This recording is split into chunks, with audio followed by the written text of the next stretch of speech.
ಸುರ್ಜೇವಾಲ ಅವರು ಮತ್ತೆ ರಾಜ್ಯಕ್ಕೆ ಬಂದಾರ ಸರ್. ಶಾಸಕರು ಸಚಿವರ ಜೊತೆ ಸಭೆ ಮೇಲೆ ಸಭೆ ಮಾಡಕತ್ತಾರ. ಸುರ್ಜೇವಾಲಾ ಯಾರು? ಎಐಸಿಸಿ ಒಬ್ಬ ಪದಾಧಿಕಾರಿ.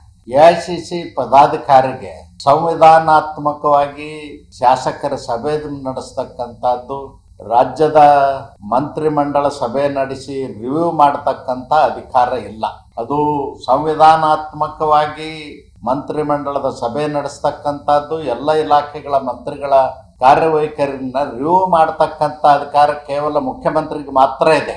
ಅದಕ್ಕೆ ಸುರ್ಜೇವಾಲಾ ಅವರು ಇವತ್ತು ಮಂತ್ರಿಮಂಡಲದ ಸಭೆ ತಗೊಳ್ತಕ್ಕಂಥದ್ದು, ಮಂತ್ರಿಗಳ ಸಭೆ ಮಾಡ್ತಕ್ಕಂಥದ್ದು ಇದು ಸಂವಿಧಾನ ವಿರೋಧಿ ಕ್ರಮ ಅದ ಮತ್ತು ಕರ್ನಾಟಕದ ಜನತೆಗೆ ಮಾಡಿದಂತ ಅಪಮಾನ ಇದೆ. ಮೈಸೂರಿನ ಕಾಂಗ್ರೆಸ್ ಸಮಾವೇಶ ಪಾಪ ಇದರ ಸಲುವಾಗಿ ಮಾಡ್ತಾರೆ, ಮೂಢ ಹಗರಣ ಮುಚ್ಚಾಕೋ ಸಲುವಾಗಿ.